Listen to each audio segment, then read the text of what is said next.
ইসরায়েলের সকল হুমকি এবং রেড লাইনকে পায়ের নিচে পিষে দিয়ে গাজার মাটিতে ঢুকে পড়েছে তুরস্কের সেই ভয়ঙ্কর এলিট কমান্ডো বাহিনী মারুন ব্রেডস, যে বাহিনীকে বিশ্বের অন্যতম সেরা ঘাতক দল হিসেবে গণ্য করা হয়। তারাই এখন ইসরায়েলের দোরগোড়ায় দাঁড়িয়ে হুঙ্কার দিচ্ছে। নেতানিয়াহুর মসনদে এখন চরম আতঙ্ক, কারণ তিনি বুঝতে পারছেন খেলা শেষ। এরদোয়ান তার চূড়ান্ত চালটি দিয়ে দিয়েছেন যে শান্তি চুক্তি ইসরায়েলের জন্য স্বস্তি আনার কথা ছিল, তাই এখন তাদের জন্য এক নতুন দুঃস্বপ্নের কারণ হয়ে দাঁড়িয়েছে। কিন্তু কিভাবে এই অসম্ভব সম্ভব হলো? নেতানিয়াহুর এত হুমকি সত্ত্বেও তুরস্ক কিভাবে গাজায় তাদের এলিট ফোর্স প্রবেশ করালো?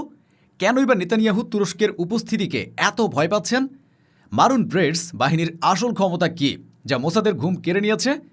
আমেরিকা কেন ইসরায়েলের ইচ্ছার বিরুদ্ধে গিয়ে তুরস্ককে গাজায় আনতে চাইছে? এর পেছনে কি কোনো গভীর ষড়যন্ত্র লুকিয়ে আছে? আর সবচেয়ে বড় প্রশ্ন, তবে কি এবার থেকে গাজার মাটিতে হামাসের বদলে ইসরায়েলের আগ্রাসনের বিরুদ্ধে লড়াই করবে তুরস্ক? এরদোয়ানের এই দুঃসাহসিক পদক্ষেপ কি তবে মধ্যপ্রাচ্যে এক নতুন এবং আরও রক্তক্ষয়ী যুদ্ধের সূচনা করতে চলেছে? এই সব প্রশ্নেরই উত্তর পেতে ভিডিওটিতে একটি লাইক দিয়ে সম্পূর্ণ ভিডিওটি দেখুন। চলুন শুরু করা যাক। এই পুরো নাটকের সূত্রপাত হয় সেই শান্তি চুক্তির মাধ্যমে, যা গাজায় 2 বছরের যুদ্ধের আপাত অবসান ঘটায়। যুদ্ধবিরতির পর একটি আন্তর্জাতিক স্থিতিশীলকরণ বাহিনী বা আইএসএফ গঠনের প্রস্তাব আসে এবং তখনই তুরস্ক এই বাহিনীতে 5,000 সৈন্য পাঠানোর প্রস্তাব দিয়ে খেলার মোড় ঘুরিয়ে দেয়। ইসরায়েলি প্রধানমন্ত্রী বেনিয়ামিন নেতানিয়াহু 21 অক্টোবর থেকে 28 অক্টোবর পর্যন্ত প্রায় প্রতিদিনই তুরস্কের উপস্থিতিকে রেড লাইন এবং অস্তিত্বের সংকট হিসেবে ঘোষণা করতে থাকেন। তিনি মার্কিন যুক্তরাষ্ট্রকে আনুষ্ঠানিকভাবে জানান তুরস্কের অংশগ্রহণ যুদ্ধবিরতি চুক্তিকেই বিপন্ন করবে। কিন্তু নেতানিয়াহুর এই ধারাবাহিক হুমকিকে এরদোয়ান এক ফুৎকারে উড়িয়ে দেন এবং ঘোষণা ছাড়াই মানবিক সহায়তার আড়ালে গাজার মাটিতে তার ভয়ঙ্কর এলিট কমান্ডো বাহিনী মারুন ব্রেডসকে প্রবেশ করান। আল জাজিরার এক বিশেষ রিপোর্টে স্যাটেলাইট চিত্র বিশ্লেষণ করে দেখানো হয়েছে তুরস্কের মানবিক কনভয়ের সাথে থাকা শত শত কন্টেইনারের ভেতরে সাধারণ ত্রাণ সামগ্রী নয়, বরং ছিল অত্যাধুনিক সামরিক সরঞ্জাম এবং কমান্ডোদের বহনকারী সাজোয়া যান। এই কনভয় যখন রাফা ক্রসিং পার হয়ে গাজায় প্রবেশ করে, তখন ইসরায়েলি সেনারা তাদের বাধা দেওয়ার কোনো নির্দেশ পায়নি, কারণ পর্দার আড়ালে আমেরিকা ইসরায়েলকে চাপ দিয়েছিল। অ্যাক্সিওসের এক বিস্ফোরক রিপোর্টে বলা হয়েছে মার্কিন যুক্তরাষ্ট্র মনে করে গাজা চুক্তির সাফল্যের জন্য তুরস্কের অংশগ্রহণ জরুরি, কারণ হামাসের উপর তাদের ব্যাপক প্রভাব রয়েছে। অর্থাৎ আমেরিকা তাদের নিজেদের স্বার্থে ইসরায়েলের রেড লাইনকে উপেক্ষা করেছে এবং নেতানিয়াহুকে এক অপমানজনক নীরবতা পালন করতে বাধ্য করেছে। এখন প্রশ্ন হলো, গাজায় প্রবেশ করা এই মারুন ব্রেডস বাহিনীর আসল ক্ষমতা কি, জানিয়ে ইসরায়েল এত ভীত? মারুন ব্রেডস বা তুর্কি স্পেশাল ফোর্সেস কমান্ড কোনো সাধারণ সেনাবাহিনী নয়। এটি তুরস্কের সবচেয়ে দক্ষ এবং গোপনীয় এলিট ফোর্স। তাদের প্রশিক্ষণ মান বিশ্বের সেরা এলিট ফোর্সদের সমতুল্য। প্রতিরক্ষা বিষয়ক সাময়িকী জেন্স ডিফেন্স উইকলির মতে মারুন ব্রেডসের একজন সদস্য একাই একটি ছোটখাটো সেনাবাহিনীর সমান। তারা শত্রু সীমানার গভীরে ঢুকে অন্তর্ঘাতমূলক হামলা, গুপ্তচর বৃত্তি এবং জিম্মি উদ্ধারে পারদর্শী। আর তাদের সাথে গাজায় প্রবেশ করেছে তুরস্কের নিজস্ব প্রযুক্তিতে তৈরি অত্যাধুনিক সব অস্ত্র, যেমন অ্যালটাই ট্যাঙ্ক, T-129 অ্যাটাক হেলিকপ্টার এবং তাদের আকাশ সীমা রক্ষার জন্য প্রস্তুত রয়েছে টাইকান স্টেলথ ফাইটার জেট, যা ইসরায়েলি বিমান বাহিনীর জন্য এক বিরাট হুমকি। নেতানিয়াহুর নিজের সরকারেও এই নিয়ে শুরু হয়েছে তীব্র আলোড়ন। তার কট্টরপন্থী জোট সরকারের শরিক জাতীয় নিরাপত্তা মন্ত্রী ইতামার বেন গভির এবং অর্থমন্ত্রী বেজালেল স্মোট্রিচ এই ঘটনাকে জাতীয় আত্মসমর্পণ বলে অভিহিত করে জোট ছাড়ার হুমকি দিয়েছেন। তারা নেতানিয়াহুকে বিশ্বাসঘাতক বলে অভিযুক্ত করেছেন। এরদোয়ানের এই দুঃসাহসিক পদক্ষেপের পেছনে রয়েছে তার নব্য অটোমান বা নিও অটোমানিজম নীতির এক সুদূর প্রসারী স্বপ্ন। তিনি নিজেকে মুসলিম বিশ্বের অবিসংবাদিত নেতা হিসেবে প্রতিষ্ঠা করতে চান এবং গাজায় তার এই সামরিক উপস্থিতি সেই স্বপ্নেরই এক বাস্তব প্রতিফলন। তিনি প্রমাণ করেছেন তিনি শুধু কথাই নয়, কাজেও ইসরায়েলের বিরুদ্ধে দাঁড়াতে প্রস্তুত। এই গোয়েন্দা তৎপরতার চেয়েও ভয়ঙ্কর যে পরিকল্পনা তুরস্ক বাস্তবায়ন করতে চলেছে, তার নাম আনাতোলিয়া লেভান্ট করিডোর। এটি নিছক একটি পুনর্গঠন প্রকল্প নয়, এটি এরদোয়ানের এক অর্থনৈতিক এবং কৌশলগত মাস্টার স্ট্রোক। লন্ডন ভিত্তিক থিঙ্ক ট্যাঙ্ক চ্যাথাম হাউসের মধ্যপ্রাচ্য বিষয়ক প্রধান ডক্টর আলিয়েস্টার কুকের মতে এরদোয়ান গাজাকে ব্যবহার করে এমন এক বাণিজ্য পথ খুলতে চাইছেন যা তুরস্ককে সরাসরি লোহিত সাগরের সাথে যুক্ত করবে এবং মধ্যপ্রাচ্যের বাণিজ্যের চাবিকাঠি আঙ্কারার হাতে নিয়ে আসবে। কিন্তু এই অর্থনৈতিক পরিকল্পনার সাথে ওতপ্রোতভাবে জড়িয়ে আছে তুরস্কের অপ্রতিরোধ্য সামরিক শক্তি। ফ্রান্সের পত্রিকা লা মন্ডের এক বিশেষ রিপোর্টে বলা হয়েছে তুরস্কের ইঞ্জিনিয়ারিং কোরের সাথে গাজায় প্রবেশ করেছে অত্যাধুনিক ড্রোন এবং অ্যান্টি ড্রোন সিস্টেম। তারা গাজার আকাশে এক অদৃশ্য ইস্পাতের গম্বুজ তৈরি করেছে, যা ইসরায়েলের গোয়েন্দা ড্রোনগুলোর জন্য একটি নিষিদ্ধ অঞ্চলে পরিণত হবে। ইসরায়েলের অনলাইন নিউজ পোর্টাল ওয়ালা নিউজের এক সামরিক বিশ্লেষক আমোস ইয়াদলিন তার এক কলামে ক্ষোভ প্রকাশ করে লিখেছেন, আমরা এতদিন পাখির চোখে গাজাকে দেখতাম, এখন থেকে সে আকাশে উঠবে তুর্কির শাহিন। নেতানিয়াহু হামাসকে সরাতে গিয়ে আমাদের আকাশকে তুরস্কের হাতে তুলে দিয়েছেন। শুধু আকাশ পথেই নয়, সমুদ্র পথেও তুরস্ক তার আধিপত্য বিস্তার করতে শুরু করেছে।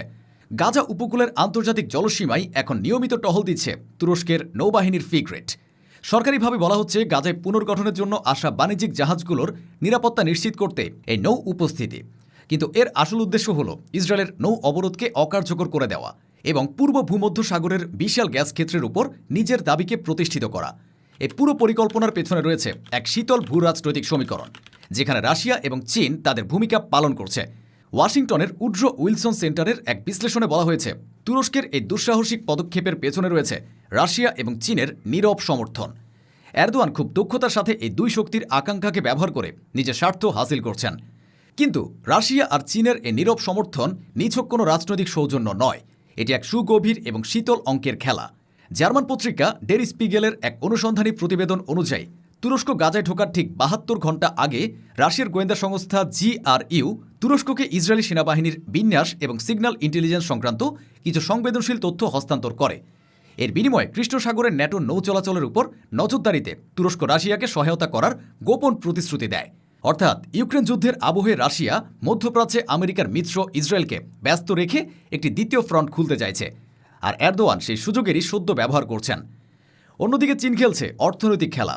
আনাতোলিয়া লেভান্ট করিডোর প্রকল্পটি চীনের উচ্চাকাঙ্ক্ষী বেল্ট অ্যান্ড রোড ইনিশিয়েটিভের একটি স্বর্ণখনি।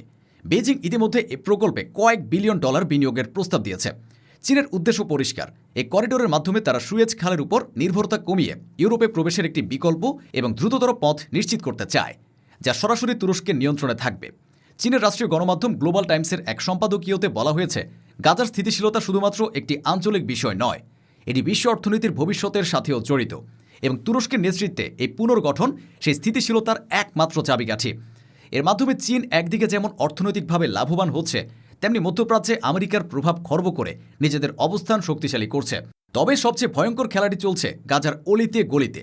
মারুন ব্রেডস মানবিক সহায়তার আড়ালে এক ভয়ঙ্কর মনস্তাত্ত্বিক যুদ্ধ শুরু করেছে। তারা শুধুমাত্র অস্ত্র আর সরঞ্জাম নিয়েই প্রবেশ করেনি, তারা নিয়ে এসেছে শত শত তুর্কি ডাক্তার, ইঞ্জিনিয়ার এবং সমাজসেবী। ধ্বংসস্তূপের মাঝে তারা দ্রুত ফিল্ড হাসপাতাল তৈরি করছে, শিশুদের জন্য অস্থায়ী স্কুল খুলছে এবং ২৪ ঘন্টা লঙ্গরখানা চালাচ্ছে, যেখানে ক্ষুধার্ত মানুষেরা তুর্কি পতাকার নিচে বসে খাবার খাচ্ছে। গাজার সাধারণ মানুষ, যারা বছরের পর বছর ধরে অবরোধ আর যুদ্ধে বিধ্বস্ত, তারা এখন তুরস্ককে ত্রাণকর্তা হিসেবে দেখছে। হামাসের সশস্ত্র প্রতিরোধের বদলে তুরস্কের এই নরম শক্তির প্রয়োগ অনেক বেশি কার্যকর প্রমাণিত হচ্ছে। একজন স্থানীয় ফিলিস্তিনি দোকানদার মিডল ইস্ট আইকে দেওয়া এক সাক্ষাৎকারে বলেন, হামাস আমাদের লড়াই করতে শিখিয়েছে, কিন্তু তুরস্ক আমাদের বাঁচাতে শেখাচ্ছে, আমাদের সন্তানদের মুখে হাসি ফোটাচ্ছে। এই একটি কথাই প্রমাণ করে তুরস্ক শুধুমাত্র মাটি দখল করতে আসেনি, তারা এসেছে মানুষের মন জয় করতে, যা ইসরায়েলের জন্য যে কোনো সামরিক হুমকির চেয়েও অনেক বেশি বিপজ্জনক। এর সাথে যুক্ত হয়েছে তুরস্কের ইলেকট্রনিক ওয়ারফেয়ার সক্ষমতা। আঙ্কারা গাজায় মোতায়েন করেছে তাদের কুখ্যাত কোরাল ইলেকট্রনিক অ্যাটাক সিস্টেম। এই সিস্টেমটি শত শত কিলোমিটার দূর থেকে শত্রুর রাডার, যোগাযোগ ব্যবস্থা এবং ড্রোন ফ্রিকোয়েন্সি জ্যাম করে দিতে পারে। ইসরায়েলের কুখ্যাত সাইবার ইন্টেলিজেন্স ইউনিট 8200 এর এক অভ্যন্তরীণ রিপোর্ট, যা হিব্রু সংবাদ মাধ্যমে ফাঁস হয়েছে, এক উচ্চপদস্থ কর্মকর্তা আতঙ্ক প্রকাশ করে লিখেছেন, আমরা এক ইলেকট্রনিক অন্ধকারের মধ্যে রয়েছি। গাজার আকাশে আমাদের ড্রোনগুলো পথ হারিয়ে ফেলেছে, নয়তো ভুল তথ্য পাঠাচ্ছে। আমাদের গুপ্তচরদের সাথে যোগাযোগ ব্যবস্থা প্রায় ভেঙে পড়েছে। মনে হচ্ছে তুরস্ক আমাদের চোখের সামনে একটি অদৃশ্য দেয়াল তুলে দিয়েছে। আমরা নিজেদের উঠোনে কি ঘটছে সেটাই দেখতে পাচ্ছি না। এই ইলেকট্রনিক মায়াজাল তৈরি করে তুরস্ক শুধু ইসরায়েলকে অন্ধই করেনি, তারা হামাস এবং অন্যান্য সশস্ত্র গোষ্ঠীর উপরও পূর্ণ নজরদারি প্রতিষ্ঠা করেছে, যার ফলে গাজার একমাত্র নিয়ন্ত্রক শক্তি হিসেবে আঙ্কারা নিজেকে প্রতিষ্ঠা করতে চলেছে। নেতানিয়াহুর জন্য এটি তার রাজনৈতিক কফিনের শেষ পেরেক ঠোকার শামিল। এই পুরো পরিস্থিতি নেতানিয়াহুকে এমন এক ফাঁদে ফেলে দিয়েছে, যেখান থেকে বের হওয়ার কোনো পথ খোলা নেই। তিনি আমেরিকার চাপে তুরস্ককে আটকাতে পারেননি, আবার নিজের দেশের কট্টরপন্থীদের কাছে তিনি এখন এক বিশ্বাসঘাতক। তিনি যুদ্ধ করে হামাসকে সরাতে পারেননি, আবার শান্তি চুক্তি করে নিজের ঘরেই এক নতুন এবং আরও শক্তিশালী শত্রুকে আমন্ত্রণ জানিয়েছেন। তেল আবিবের আকাশে এখন ঘুরপাক খাচ্ছে এক ভয়ঙ্কর প্রশ্ন, গাজার মাটিতে মোতায়েন হওয়া তুরস্কের এই ভয়ঙ্কর বাহিনী কি শুধু শান্তিরক্ষীর দায়িত্ব পালন করবে, নাকি তারা একদিন আঙ্কারার নির্দেশে তেল আবিবের দিকেই অগ্রসর হবে? বিশ্ব এখন তাকিয়ে আছে এক অনিবার্য সংঘাতের দিকে, যার প্রথম অঙ্ক মঞ্চস্থ হয়ে গেছে গাজার মাটিতে।